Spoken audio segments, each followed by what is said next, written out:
started. I'm gonna start the timer and put it right You here. can always stop it, I'm sure. Yeah, sure. Started? Yep. Alright. No, it's like, Hey, how y'all doing? I'm Richard. yeah, good to see you, bro. Good to see you too. Good to Colleen. meet you. Alright. So, the topic that I want to be discussing today will be about a young man by the name of Kyron Lacy, LSU receiver, and he recently just committed suicide, yesterday. Oh, So it's a very unfortunate situation, of but course. I kind of just want to give y'all the story of just like the sequence of how everything has been these last 6 months that led him up to kind of making a decision. I didn't know him personally, but you know, I watch football because I also play football, so I knew of him, if that makes sense. So he was an LSU receiver. He was there for 2 years. Before that, he was at the University of Louisiana, Ragin' Cajuns. And so he played 2 years at LSU, had a really good season. He was well known, and a few days leading up to before his pro day and combine and all that stuff for the NFL, he had an incident where he was on a two-way kind of like road where it's only one way going this way and one way that way. Right. And the lady in front of him was kind of driving slow. And so he decided to try to drive around. And when he did that, he didn't make a collision with anybody, but I guess he startled the lady that he hopped in front of, and so she swerved. And when she swerved, she collided cars with another man, which was a 78-year-old veteran, and he was pronounced dead on the scene after they collided and crashed cars. The woman, she lived through the car wreck, and so that situation happened.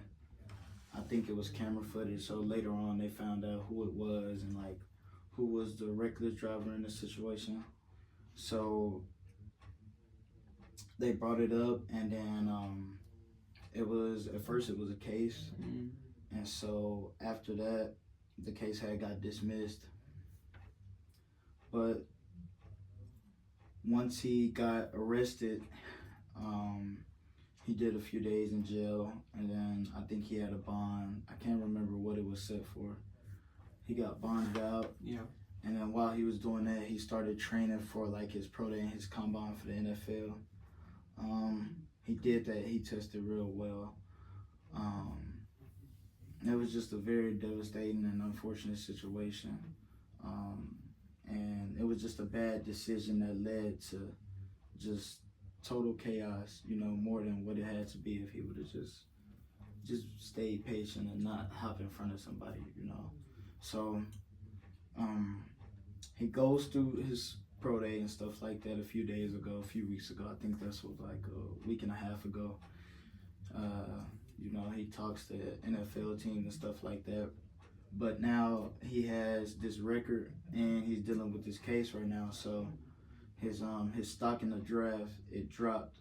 He was projected to be like a first, second round NFL draft pick, but it dropped due to the incidents of what happened off the field.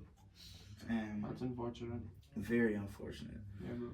And so they ended up bringing the case back up because the woman that did hit the old man, the veteran, she felt, you know, bad, and she wanted justice to be served for his wrong being in the incident and driving reckless. You fast forward, Kyron Lacy, 2 days ago, it was an incident where he was in a feud with the family member, and they got into like a heated argument. And so he had a firearm on him at the time, and he shot his firearm into the ground, like while they was arguing. Why? I don't know why. After that, he proceeded to get into his vehicle and speed off fast. And the family member reported, like, to the deputies. She reported, like, yeah, like, we're dealing with this situation. I think he's going through a mental health crisis. Like, he's tripping out. And so a few moments later, they spotted the vehicle. And then, like, they didn't, like, try to take him on a high-speed chase, but they did try to, like, get to him. So once he spotted the deputies, he took off driving fast. And as he was trying to, like, drive away from them, he ended up committing suicide in the car while the car was driving. And so he crashed. And when he crashed, you know, the police, they didn't think nothing of it. They think, oh, he probably lost track of the steering wheel or something like that while he was driving. But once they got up to the car and looked into the car, they had noticed what seemed to be suicide, and that he had actually shot himself while being in the process of driving. This is a very crazy situation. I feel like I try not to voice my opinion on the situation too much, but one thing I can say for sure is that, you know, at the end of the day, no matter what kind of adversity, you know, that we face, and this is coming from another Division I athlete, so I would say at the end of the day, no matter, you know, what trials we face, at the end of the day, he was still blessed, you know, just to have the opportunities and experiences that he's been able to have on this earth, you know, just using and doing everything that God has blessed him with and provided him with. And it just sucks to just go off like that. Just throw it all away, you know. And I feel like when you do things like that, it really doesn't help.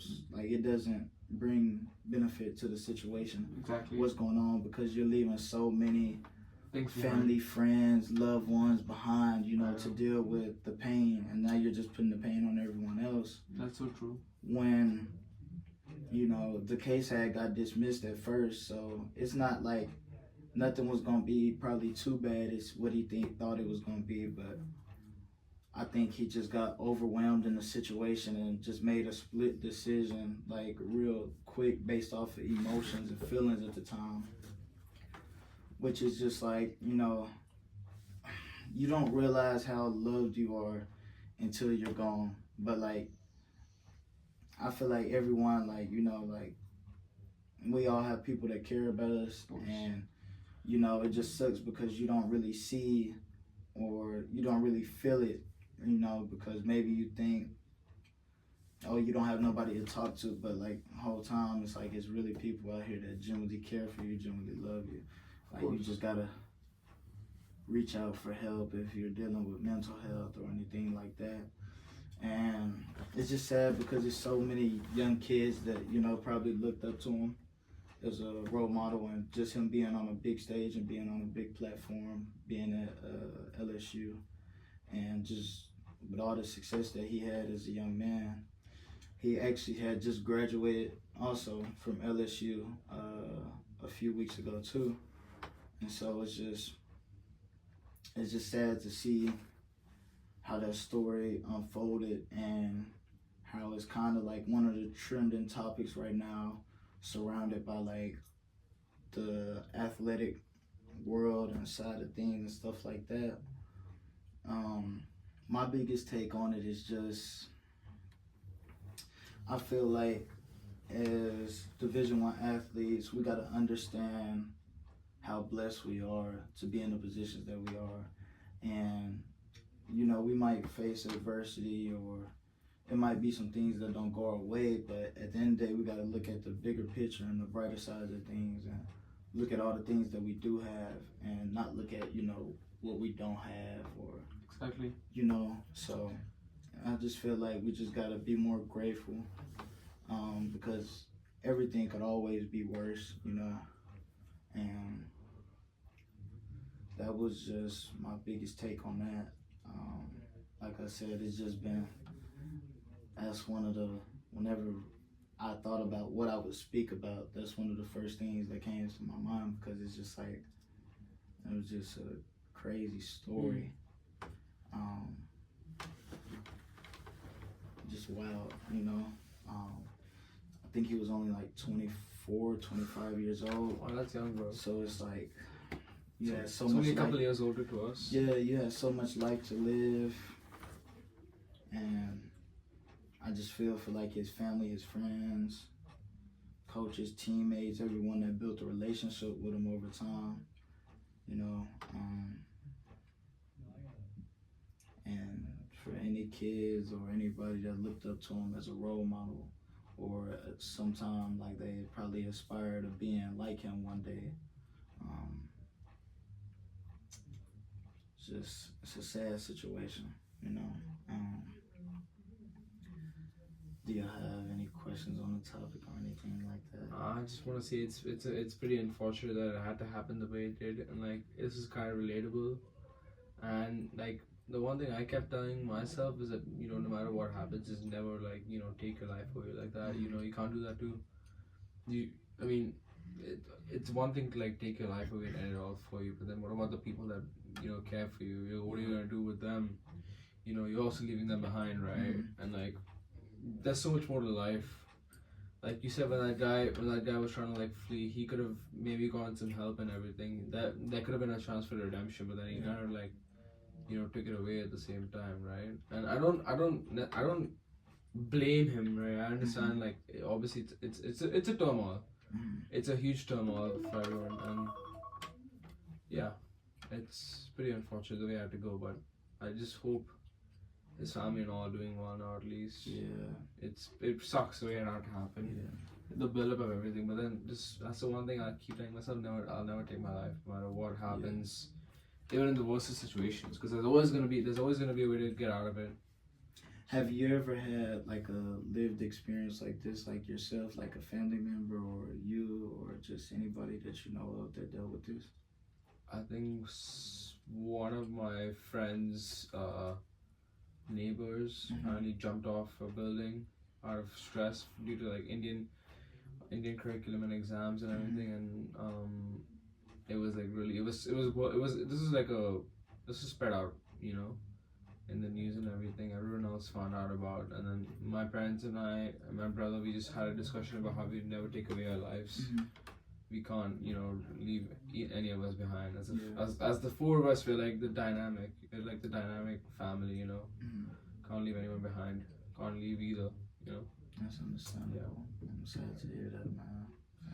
It sucks. I really just hate to hear stories like that. Like, it's just, yeah, I think especially stories that it's like especially stories that you just can't undo at the same time. Yeah. Cause like at that point, it just is what it is. Yeah, it's just a trauma in the heat of the moment, and that one moment that can change everything forever, bro. Like when you kill yourself, you ain't gonna like, you know, come back from the dead, right? It's done. Yeah. It's like a one-way ticket. So yeah. I'm like technically supposed to be the observer, but I was just wondering, like, does your football team have like mental health specialists that they work with? So at my last school before I transferred here to TCU, we had one, but like they used to always be like, if you ever need to talk to anybody, because I actually have a best friend that was there that he ended up killing himself, but it wasn't due to suicide. Yeah, he was at like a lake for like I think we were on like spring break or something like that, and they were jumping off of cliffs and stuff. So I think he jumped off the cliff, and like it was a water current under the water that he couldn't see, and I think it like pulled him in, and he was trying to get out of it, and it was just too strong. After that, they was like, you know, if anybody needs to go see people or anything like that, like we got people here on the staff that's here for y'all and stuff like that. But Yeah. you know, I understand life, so like I never get to like shaken by anything or anything like that, and I feel like I'm pretty strong mentally. So me personally, I've never needed nothing like that. You know, Exactly. I know how to cope with things. I've been through a lot in life, so Exactly. um, It's not worth throwing your It's- life away. yeah, Just so- for like one mishap. so Maybe a couple mishaps, sure, but like still, it's like there's always gonna be a way to get out of things. and also here we got Camps. people here at Purdue that do like mental health and stuff like that. But I feel like definitely like if a player is or an athlete of any sort is struggling with anything, they shouldn't hesitate to reach out and just try to see if they could be heard. I think that's the biggest thing. People just feeling like someone understand them, you know. Mm-hmm. Yeah.